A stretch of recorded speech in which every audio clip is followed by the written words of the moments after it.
What's happening in China today? Chinese monkeys versus foreign tourists?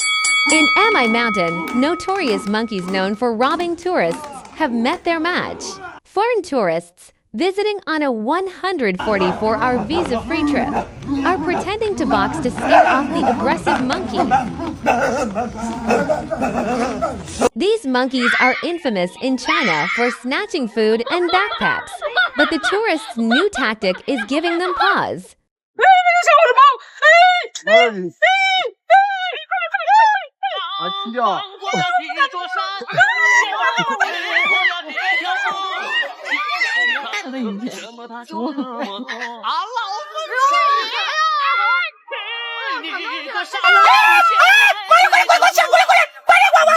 Will boxing keep the monkeys at bay?